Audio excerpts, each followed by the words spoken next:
Please welcome Jason Bowdach. So I'm going to be showing you guys a brand new plugin from Color Grading Central called Cinema Grade. Now you're going to see me struggle a little bit here because that's sort of how this plugin was designed. It is designed to really work for editors, people that want to work directly with your image. And to do that, they sort of took a different approach. And it makes essentially working with traditional color controls sort of flipped on its head. But what it does do is it allows you to get much closer to the image. And essentially, just like working with a colorist where we work with panels, this allows you to work right in your viewer, basically just touching the image. Now, I'm going to start off by showing you a quick video that Denver put together because he is so good at doing that. That will give you a quick breakdown of what's going on with this. The right video can open doors. As independent filmmakers, we want to create things that can have an impact in the world. But how do we get noticed? How can we make that powerful first impression? There are many things that define the look of a film, but everything comes together in the color grade. As I was sitting in a cubicle one day early in my career, struggling to learn a complicated piece of grading software, a thought occurred to me. Why can't I just reach in and touch the image to make a change? Why isn't there a step-by-step guided approach? Why can't I instantly visualize different creative looks that support the needs of the story? Why do I need to spend years trying to master complicated tools to make my work stand out? The culmination to those ideas wouldn't come until 9 years later. I met Dimitri in 2014. He had similar philosophies and had experience developing software on some of the biggest films like Thor and Guardians of the Galaxy. Together, we created Color Finale and introduced industry-standard grading tools to Final Cut Pro 10. It was a huge success, even being featured on the Apple website, but it was still borrowing on ideas and concepts that were decades old. And then in 2017, Apple introduced their own set of grading tools, and it felt like the rug had been pulled out from under us. We had to make a decision. Do we give up or do we innovate? That's when we decided to go back and look at those early ideas. It was time to do something completely revolutionary. After 9 months of development and spending every last penny we had, we created a modern grading platform for the independent filmmaker. It puts imagery, story, and ease of use at the forefront. It allows you to learn color grading in a fraction of the time and easily produce images like the ones you see in Hollywood. We all want that feeling like we're good enough, that we have what it takes, that we can do something great. We created Cinema Grade so you can make films that you can feel proud of, films that get noticed and open doors to new possibilities. I want to invite you to take the next step in your filmmaking journey. Just try it out. It's free to try, and you can start seeing a difference in your films today. Your next film can be an epic masterpiece.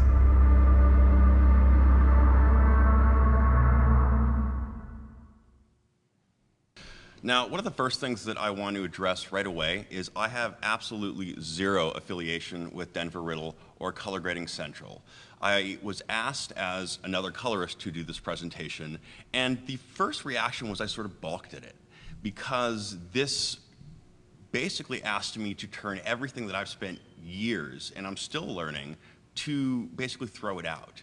And so I spent a few days sort of mulling over it, and I decided that I wanted to present this in Premiere as opposed to Resolve because what I thought that this does is this adds a significantly powerful tool set to a program that, while Lumetri is pretty good, this gives people that want to work with their images a really, really sort of direct way of working with colors without having to know, do I want contrast, do I want pivot, exposure, et cetera, et cetera. You're just sort of, I want to make it brighter or darker, I want this color to be less or more. It's a very sort of simple way of working with your image. And I'm going to show you how it works right now, and it's a really, really cool workflow. Now, I'm working in Adobe Premiere, but this also works for Final Cut 10 in pretty much the exact way. The only thing that differs is sort of applying it to your timeline, and it's slightly different in each editor. So it's going to be a couple slight differences for Final Cut 10, but other than that, the program is identical. There is a light version for DaVinci Resolve simply because there's a lot of parts of the application like grouping and matching that DaVinci Resolve already has built into it. So it doesn't need those aspects built into a plugin. So let's jump in and see what we got to work with. So I'm going to open up our effects and it's hidden over here, so I'm going to move this over here. And I'm going to look up cinema grade.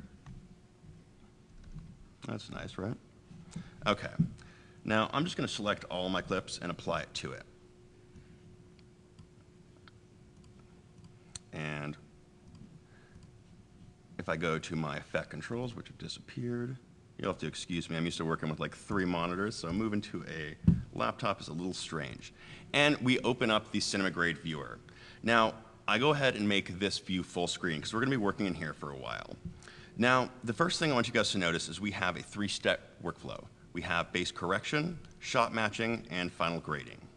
Now, that's basically what we're going to be going through the entire piece. And now what I can do is I can go up and down to sort of step through my shots.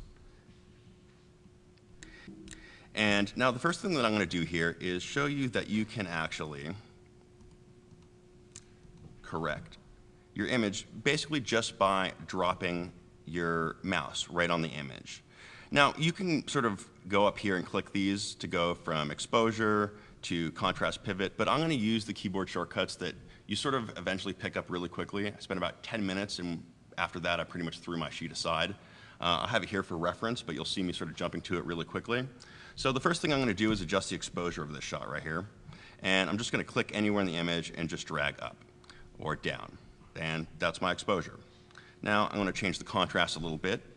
Now, before I jump any further, you guys are probably wondering something. Thank you. Now, the first time, or the first version that this came out, I considered it to be sort of a beta, even though it was version 1.0. Luckily, they have released video scopes for this. They previously only had them on the shot matching and final grading, but due to popular demand, they have added them to base correction. Lesson learned: if we scream loud enough, software developers do listen. So now that I have my scopes here, I'm going to go ahead and start working with my contrast. I'm going to click C, and you can see that it switches to contrast adjustment right here. And dragging up, I increase my contrast, and down decreases it. Right? Pretty straightforward.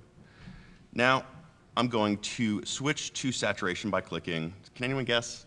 Yes. Yeah, there we go.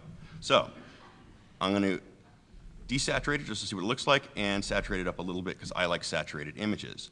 Now, I'm going to click Shift-S for a second because what I can do here is adjust the saturation of the highlight, midtones, and shadows individually. Now, to do that, you might think, where do I click on? Well, it doesn't really matter where you click on. The application is going to intelligently pick whether it's a highlight, midtone, or shadow for you. So I just know that I want to brighten this jacket up here. And so I'm going to darken it up, or excuse me, I'm going to saturate it up, and there we go. Now, if I go over here and pull out our inspector, let's go back and forth the clip and see if there we go. And we can actually see that I have saturated, if you go down here, all the controls that I've been working with are accessible over here in the inspector, but we have saturated the shadow area a little bit. Now, unless I have scopes or I happen to know that those are in the shadows, who knows or necessarily cares when you're working on that, that is in the shadow area. I just know that I want that blue jacket to be more saturated. So I'm going to throw away this inspector because I'm just looking at my image and continue on. Now, I want to set the white balance real quick. There's a couple things I can do. One, I can click A for auto white balance. Now, I literally have U written here. I just had to throw that out there, but in case you want to, there you go. I'm going to go backwards and click W, and I can drag up for warmer and down for cooler. Now, this is one of those things that I said was sort of backwards, because if you think about normal color temperature, the higher color temperature, 6500 Kelvin, is blue. 3200 Kelvin is warm. Well, when you're working with colors just inside your editor and you want it warmer, that's not really what you're thinking about. So this is done to make things simple and easy. I want it warmer, hot. Hot things are hotter, higher temperature. So I'm going to make it warmer. In this case, I want a cool image. Now, again, you can click these, but that's not what I want to do. Now, this is the vector control. Now I can click this or go for V. It's very, very similar to the hue curves in DaVinci Resolve. Now what this allows me to do is to essentially tweak the hue, saturation, and luma of any specific color. You don't need to know what it is, you don't need to key it, you don't even need to qualify it. Just select it, and if you drag up and down, it's going to adjust the hue. Now if you're forgetting what everything does, it's right down here on the bottom left. So I can radically adjust the hue real quickly, so I'm going to shift it just to green. Now if I hold shift and do the same thing with the point, I desaturate, more saturate, and then really, really cool, I'm going to drag and darken it down by adjusting the luma. Now these are things that you usually need to go to a bunch of different controls in Resolve and know exactly what's going on, but I'm just basically touching my image directly. Now we've spent enough time in the shot and I sort of want to move on, so I can basically click down and sort of keep on grading. Now one of the things that I wanted to show you is the shot matching feature. Now one of the most important things that I think a lot of NLEs are missing, that while they're improving their tool sets, they don't have a great shot matching toolkit. And this is where Cinema Grade really, really shines. So what I can do is I can actually say that this is my hero shot right here, and it's now selected in yellow. Now I can go and say that this grade is going to be part of this look throughout this shot. And I can go into shot matching mode. Now what it's going to do is it's going to place my hero shot on the left side and my ungraded shot on the right side. Now what I can do is I can directly copy my correction to it.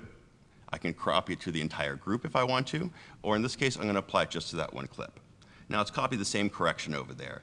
Now I'm not really that happy with it, so what I'm going to do is I'm actually going to go and click Edit Grade, meaning I'm not going to be matching the shot, I'm going to adjust the grade on this shot because I'm not so happy with it. So usually allows me, I think I need to disable that. There we go. Now using those same controls, I'm going to make this a little bit brighter, a little more saturated using S, a little more contrast with C.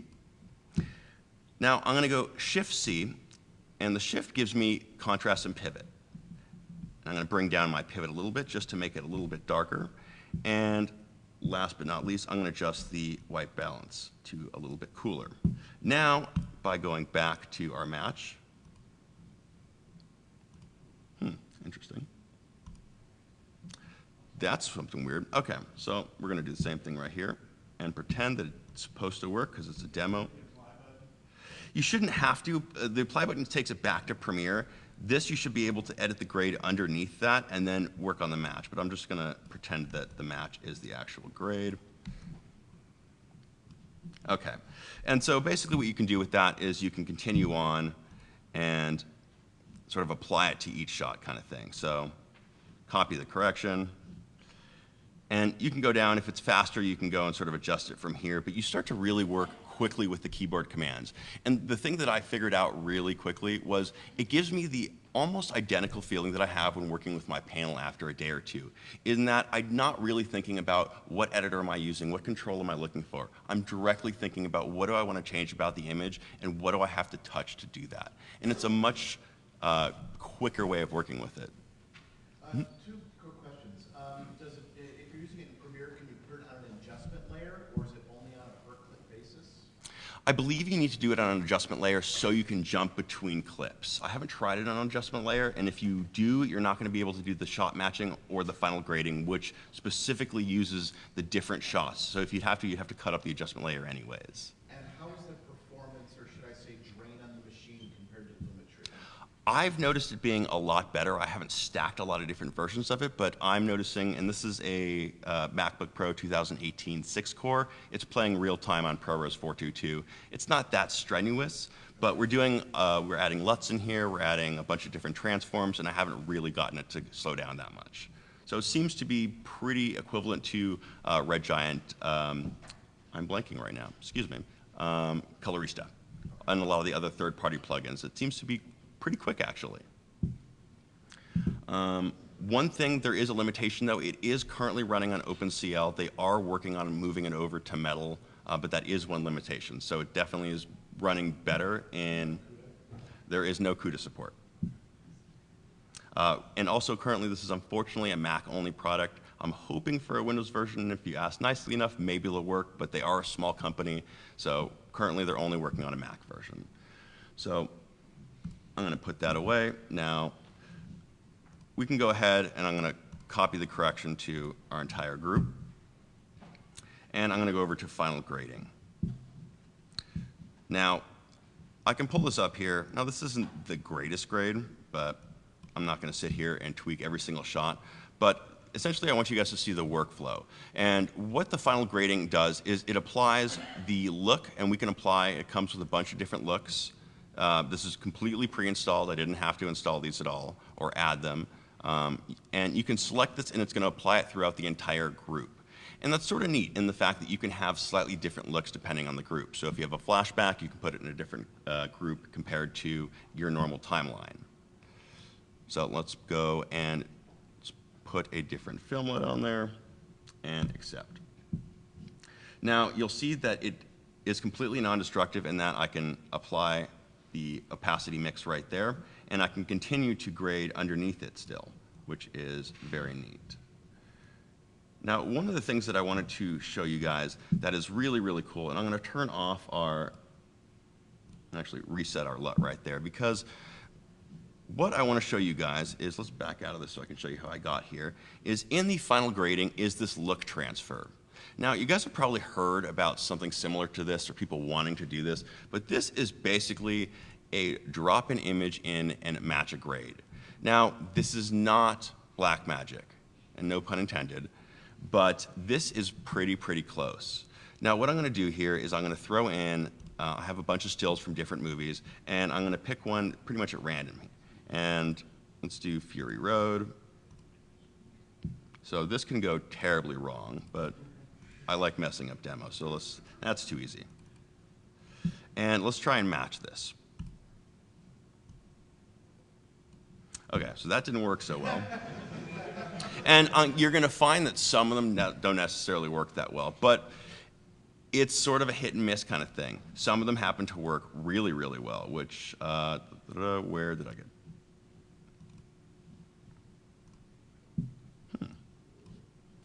I think that's probably a bug, because some of them were working these really strong colors were essentially matching it to the point where if you mix it to 50%, it's a pretty close match. In fact, I would almost consider making LUTs out of these. I'm going to do one more just out of curiosity. What do you guys think? The Dark Knight? Okay, let's do that. What do we got there? Okay, yeah. Yeah, so there's definitely a bug there, but it shouldn't be, considering I got these clips from Denver. So, but let's try it one more time on this clip. Okay. I'm going to go ahead and say this is that machine, but I was playing with this afternoon, and I was blown away of how cool it was. And you can continue sort of mixing that. So what it does is it adds it to a look transfer right here. So you can actually add a look and a LUT on top of each other and start mixing these looks together. And while you can't necessarily play the clip back, you can sort of scroll through it. And that's sort of a limitation just based off a lot of plugins there. So in the final grade, if you're not liking this specific shot right here, you want a different frame to look at. For instance, on this one, you want to see, let's get a close-up of her face. There we go. As opposed to something else. You can adjust that. And last but not least, you can go and apply it to the host software, and it will play back. Now I have to close that, and let's find a clip. If I play this back, let me check what resolution we're at. 1920 by 810. We're getting real-time playback, and there's almost no GPU and no CPU usage if you look at the top right over here. So it's a pretty resource-light plugin. And if you guys notice, I'm barely thinking of color science. Now, I happen to know that I'm a colorist, and this does come pretty easy, but if you've ever sat with a colorist who's happened to work with a piece of software that they don't usually work with, like Lumetri, it's a very fun experience to watch them struggle. And I've sat with a bunch of clients, and it's a lot of fun. It's still a fun process of grading, but you're really fighting the software. And this is definitely one of probably 2 or 3 plugins that I, as a colorist, feel is a fantastic plugin to sort of eliminate some of the pain that's getting in between you and your image. Please thank Jason Bowdach.